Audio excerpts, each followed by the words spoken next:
A member of the House of Representatives, Honorable Aminu Sani Jaji, representing Kaura Namuda, Birnin Magaji Federal Constituency of Zamfara State, has called on the federal government to urgently intervene in the worsening security situation in the state, particularly in his constituency.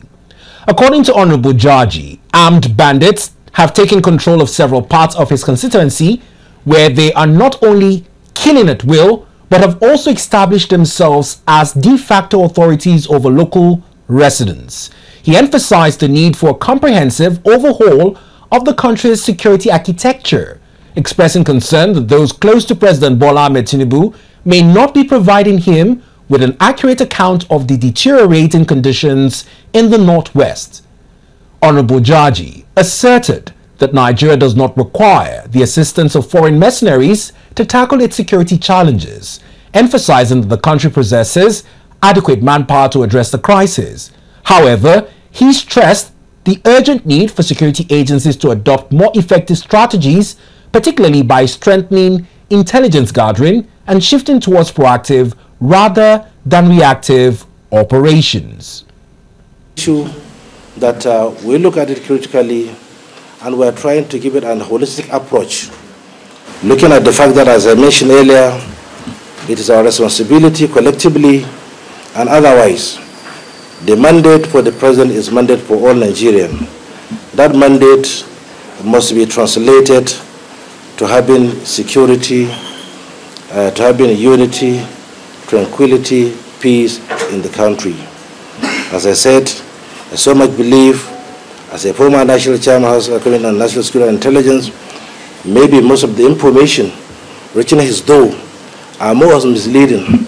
And that is why it is there in the global practice that poor information and always refined information does not address the need of the common man. So, but this is medium that any of us can communicate, and he can get the actual happenings, and he can talk to one another.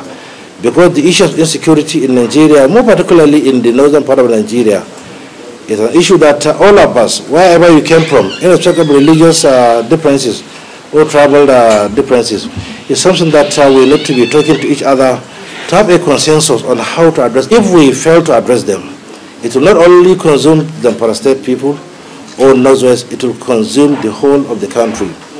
Look at our economy today. We're always making a lot of noise that the government is not doing anything.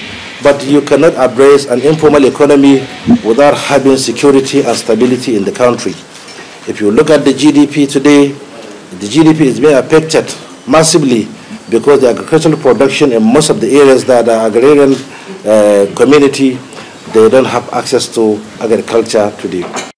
It is something that we need to rise to the occasion. We need to speak to ourselves. I said earlier, whether it is micro or macro operation, so certainly something must be done. It's just a situation whereby it is time to rejig, it is time to come back to our conscience, it is time to talk to ourselves. Let's reflect. Let's try to remember we are people of faith. Let's try to do something that anybody will look at this issue without having maybe a political thought to it. But let's have a humanity in whatever we are doing so that this issue can be addressed squarely.